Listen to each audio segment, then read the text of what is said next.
Well, the architecture is continued. The user sees what happens on the workstation. This happens on the network. This can be anything here. We have a picture with the cloud as well. Yeah, later on. Yeah, later on. Yeah. I'll get back to that. We're going to measure what the user sees here, and that's the important part. We are not bothered by the clock drift or anything that happens in the connection between, because we're actually looking at the screen what the user sees. Yeah, that's what we get. So when there's a cloud and there isn't a bad connection or it's slow or there's Amazon having a downtime, you will notice. It's not just the server here. A few years ago, Ruben did a presentation. You can still download it. So did I, watch it, and there were a few questions, a few things mentioned, which have changed since that version. So if you've tried it earlier, you've seen it, you've used it, things have changed. Well, first of all, the performance counters are now collected. In the earlier versions, there wasn't, so that's why I want to mention it. .NET Framework are upgraded, which is not that important, but it uses the standard .NET Framework. So yeah, when it's XP, it just uses .NET Framework 2. It uses .NET Framework 3.5, so it's just the regular things. It has true client-side testing, which it didn't have, and yes, you can launch multiple sessions at the same time from one local vault. There was a question in 2006, so I wanted to repeat it. And yes, it has a SQL data store, so it doesn't just store it in a local XML file, which it can do. So you don't need a complete backend, but it can store all the results, your performance metrics, user actions. You can store it in a SQL server. Only it's on request because we're still testing it. We've tested it like for 6-7 months. We'll be releasing it, but it's not yet officially released. But it's there. There is the free version up to 15 users. If you test it and you think, oh, it would be awesome if this feature would be in, just let us know. I promise it will be in. But we're listening to your suggestions and we'll take them to the development. Yeah. And perhaps at the next forum we can present. Yeah. The next. We wanted to give some examples. Some customer cases we've been, just to give you an idea of, okay, what can you do with load testing? It's not just setting up an environment or validating your end result. There are more use cases of which you can use a load test or a tool for doing it. One of them was recently a large system integrator, which has one Zen server. They're placing it at lots of sites. There was a domain controller, a SCCM server, lots of things. And they wanted to know, okay, I have 100 physical Windows 7 machines, and we scaled it like, I guess it will work, but the deadline was closing, and I was saying, okay, will it work? Okay, so we simulated 125 users with XenApp. Yeah, we're not going to use XenApp. We use XenApp just as a stepping stone, just to simulate the users, log on, user actions, everything. And the end result was, okay, performance was really, really bad on the main controller because it was a backup process, indexing services, and there was a file server as well. So no, didn't work. And I wouldn't have found out if they didn't do it. And two, the network was just an issue. Also for them in their local test environment, but probably at the customer as well. And the side effect was, we were testing the printer as well. And the printer has a ordering system inside it. So after 3 days, the guy comes in, I got a new toner. So yes, you can test your printer ordering process with the load gen. So you can do process testing as well. You can do everything. Another case is with a governmental agency. They had a fairly large XenApp farm, and they wanted to test the performance of their most important application because there were actually performance problems with it. So we simulated a process in the application, and we implemented the cycle, and we did the test. This application, it was ported a couple of times from different operating systems. It was not really an application you'd like to work with, probably. And there were several interoperability issues diagnosed, and the results were confirmed by looking at the baseline testing. And it was repeated again and again until it was good. Yeah.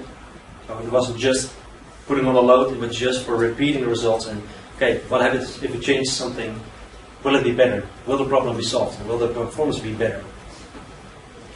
Another case is customer.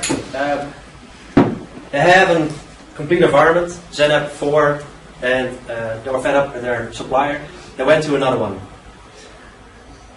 Greenfield situation, everything new. Virtualized ZenApp servers on Hyper-V, and they had a lot of requirements. Just regular requirements, laptops, mobile workers. One of the requirements was, okay, the performance of our new ZenApp environment needs to be at least as good as the old one. So that's not just looking at availability and the other SLA requirements. They wanted that the environment was at least as fast as their previous. So we set up a few tests for a few months during regular working hours, and we repeated the test with the new environment. And the end result was, first time, not even close. Second time, better. Well, the project was delayed by 6 months. Yeah. And at the end, they were close. Performance still isn't as good as it was. They had physical ZenApp servers, now it's virtual. Don't know if that's a problem, but the performance wasn't any better. Okay, probably more stable, and there were more. The supplier was better, but the end result was different. So when you're doing a project with a migration, this is one of the qualities you can look at. Is the performance good enough, or at least equal? Another case we did is an insurance company. They had physical terminal servers, server 2008, and they were targeting 100 concurrent users per server. They saw that in the benchmark somewhere. They thought we could do that. And we set up a test, simulated Bezier using actions, slowly increasing the load. And the results were that we could handle a certain number of users on a 30-bit environment, and we could convince the management that using a 64-bit environment, we could host more concurrent users. And usually, in the cases I see, management doesn't really care. You know, if it's 32-bit, 64-bit, I don't care. But here there's a clear case that there are differences between them, and that we can handle a lot more users on a 64-bit environment. And a typical case of an architect looking at a benchmark, like, okay, I just read here, 100 users per service easily on my hardware, and well, he got 45. So that was a nice result for him. Last month, with a customer, Care Institute, Server 2003, ZenApp, and they have Internet Explorer 6, and they wanted to upgrade to Internet Explorer 8. Okay, that's possible. You need it. Most websites don't support EA6 anymore. But what's the impact? Because they're having like 1,500 active users, and they need to get this 1,500 users. And the farm was scaled for 1,700. So there was space left, but not much. So we did a load test, comparing it, and well, okay, Internet Explorer 8 is faster for the websites, but the concurrent user per server decreased from 35 to 30. So the end result was, you can't. If you upgrade your Internet Explorer, your farm can't handle all your users, or your high availability is gone. There are no servers left. One dies, you're finished. So in the end, the management decided to invest in research and hardware. So we're doing a project, implementing virtualized servers. If we haven't done this, they would have implemented Internet Explorer 8, performance would go down, and there were problems. And why? No one knows. We upgraded an Internet Explorer. Is that causing a problem? I don't know. We can't prove. Now we can. So it was a good decision to test it. So when we're looking, these are the results from one of the tests. These are the computational performance, just regular performance metrics. We're increasing users, CPU goes up, memory goes up, available memory goes down, regular charge, just regular performance, and this is the impact on your environment. But when we're looking at the perceived performance of the user actions, these are the results. So when processing power goes up, what does it do for my response times? They increase as well. You can see here, it's getting worse and worse. Whether it's good or bad, poor, well, there are some benchmarks about that. I just presented this morning how you can validate when it's good, bad, or unacceptable. But you can see here, it has an impact. And when you want to set the thresholds, that's up to you. When is it acceptable? You can decide, or you can do a test session. But you can see it. So you can visualize the impact of performance, the load on the disk versus user actions. So, Demo the part. I'm going to check if we can do it. we're going to try. So we have two laptops. On this laptop there are two 2008 servers. Having a little This is the main controller. each other. Just see if I can ping you. Yeah. Cool. I can. Resolution is what?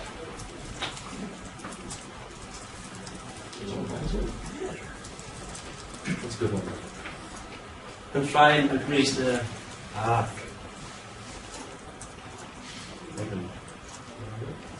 Sounds funny.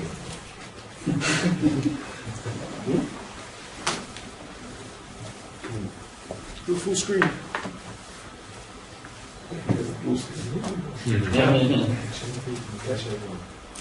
No Zenap server. Oh, there it is. Okay. That was design data sheet.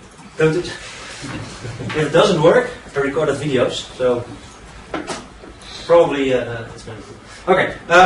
We've talked about user actions. It can simulate the user actions, but in order to simulate it, you need a scenario, which you need to discuss with the customer. Which applications are you using? Which actions are you doing in that application? Set it on paper. Decide it with the customer. Okay, this is a typical load. That's the first step. Next step is creating a script. And creating a script, as Neil said, is not there, in the previous session with me, it can be difficult. You need some knowledge about scripting things, and it can be difficult. So we tried to address it. We tried it by creating a recorder. This is the Dynamic User Action Framework Recorder, or DUAF. I'm hoping that we can rename the name because it's a mouthful. What it does is, it starts a session, just a regular session. And in this session, I can click around and do things. And as you can see on the left, everything I do is recorded.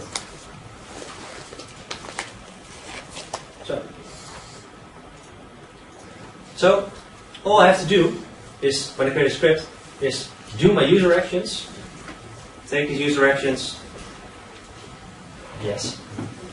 Sorry, I didn't want to be so rude as to interrupt mid-sentence, but I have one question. This looks very neat, but what if some dialog pops up? For example, Windows asks you want to install some updates. Yeah. Will the script be broken by such? It depends on the intelligence you are building in your script. So, the difficult thing about the testing always remain is how to make a test that you can reuse and keep on reusing. Yeah, that's the critical part. Yeah, it is and will remain one of the most difficult things. You will probably not get it right the first time. No. You do it, you test it, it's good. Then you start the first test, and then the Windows Update pop-up comes up. Yeah, whatever. And then you have to accommodate for it. And you will see that several times before it's 100% correct. But you can, if you want, the things are just recorded. I want to show you. You can place it in, where is it? Here. In a script. Just a regular script file. Didn't remove the last one. It's just a regular scripting language. It's based on VisualBasic.net, only a bit different. If you want, you can create anything here. So even the logic, like, okay, what if a Windows Update pops up during a mid-session? You can build it in. That's probably really difficult to accommodate all types of scenarios that can happen. So Windows Update, you know they're coming once in a while. So you can look at the right side and accommodate for it. But you can not everything. To render things, you need to prepare the environment for it. If something unexpected happens during a load test, a screenshot is recorded. Yeah. So it makes it somewhat easy to see what exactly went wrong.